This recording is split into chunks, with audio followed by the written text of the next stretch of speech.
class, this is Mrs. Leach. Our lesson today is on comparing and rounding decimals.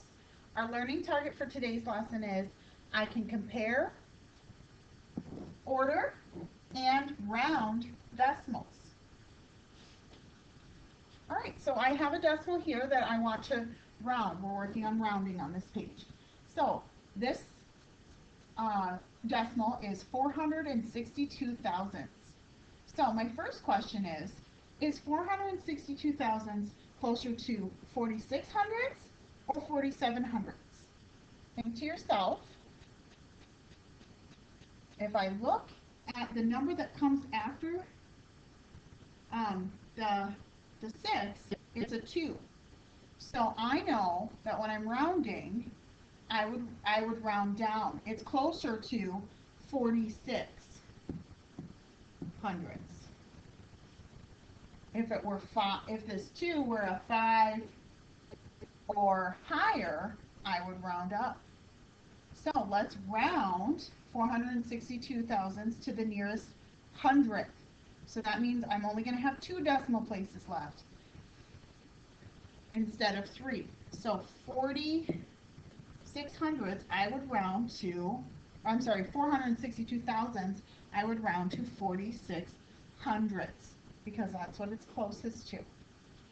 All right, the next question, I'm going to try to round to the nearest tenth. So is 462 thousandths closer to 4 tenths, which looks like that, or 5 tenths, which looks like that? Think to yourself. So that for this part, I'm looking at the hundredths place. It is closer to 5 tenths because that 6 tells me that it is closer to 5 tenths.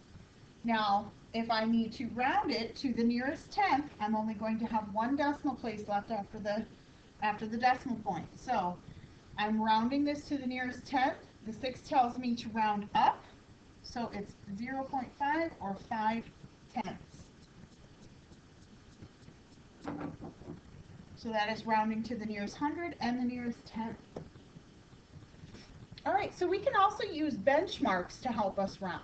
We've used benchmarks with fractions before, and as we know, decimals are just like fractions. So I have some numbers down at the bottom that we need to sort into the correct category. So we have decimals that are near or equal to 0, decimals that are near or equal to 1/10, decimals near or equal to 5 tenths, which is like 1/2, decimals near or equal to 1 whole, and then decimals much greater than 1. Okay, so our first one is 0/10. Well, that one's kind of obvious. We would sort that into near or equal to 0. And our next one is 1/100th. Let's see, 1/100th. Well, there's a 0 in the 10th place.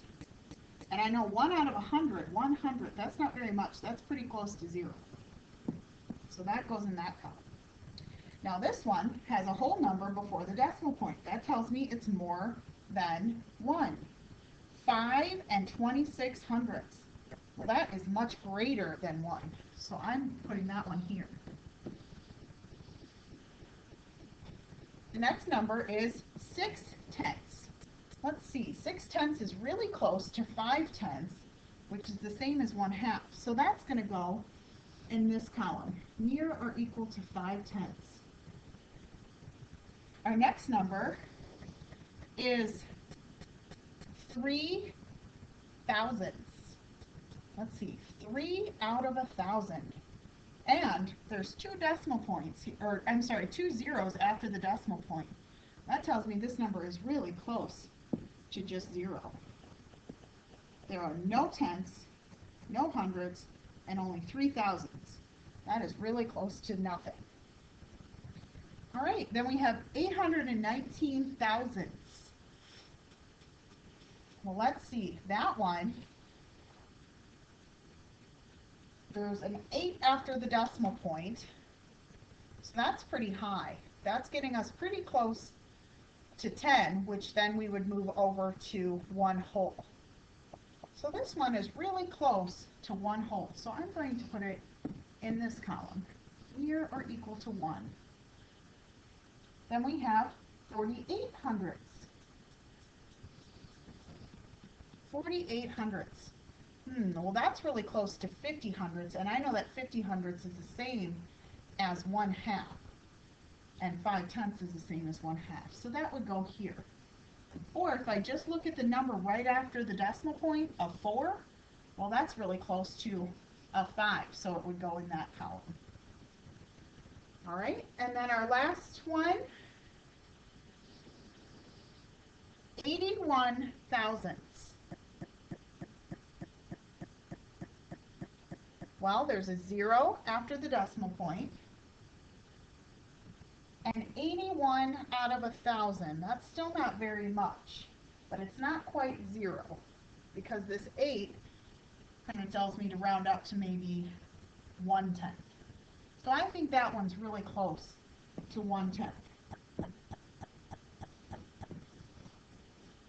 So as you can see, you can use these benchmarks to kind of help you think about how big is this decimal? And kind of saying them out loud helps you, because you can think about, if it's 1/10, that's not very many. Or 5 and 26 hundredths, that's quite a bit. So saying them out loud helps you as well. All right, more rounding practice. So we're going to round this one, 35 and 9/10 to the nearest whole number. When you're rounding, you need to pay attention to what the question is asking you. Are you rounding to the nearest whole number, the nearest tenth, or the nearest hundredth? For this first number, I want you to round to the nearest whole number.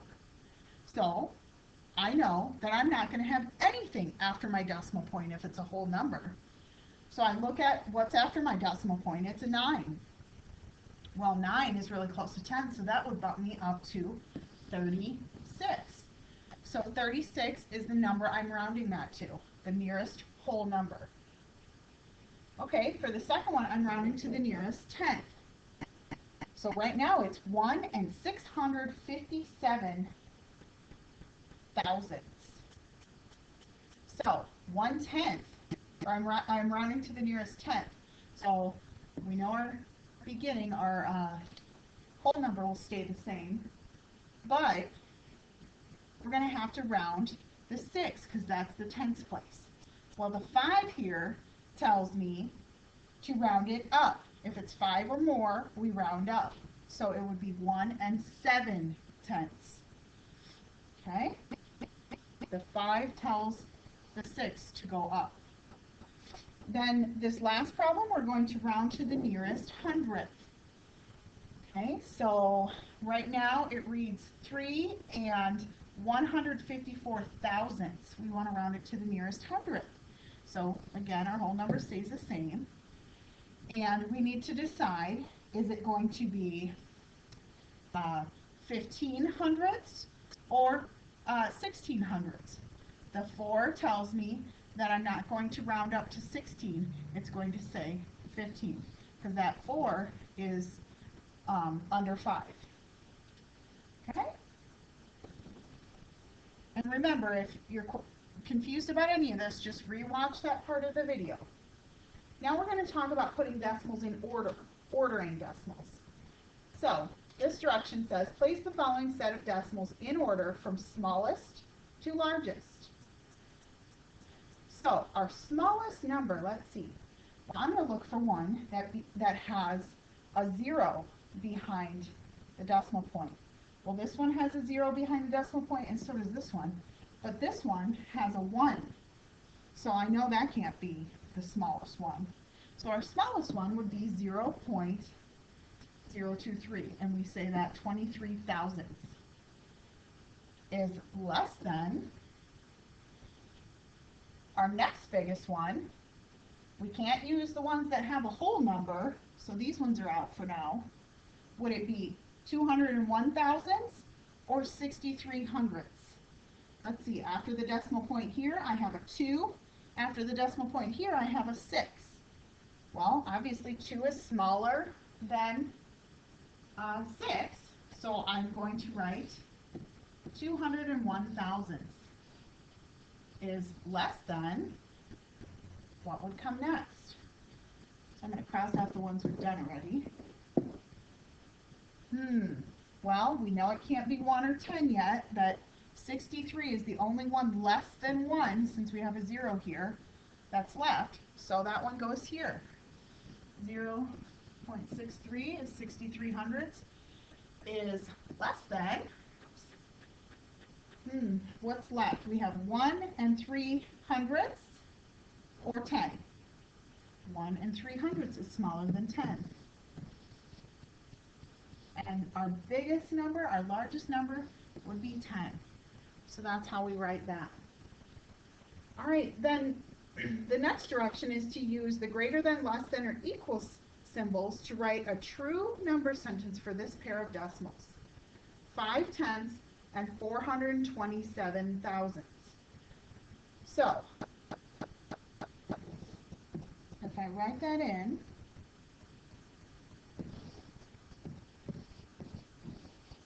I need to decide what I'm going to put in there. Is it greater than, less than, or equal to? Well, one way of looking at that is like this. If I do the same number of decimal points, there's 0 hundredths and 0 thousandths.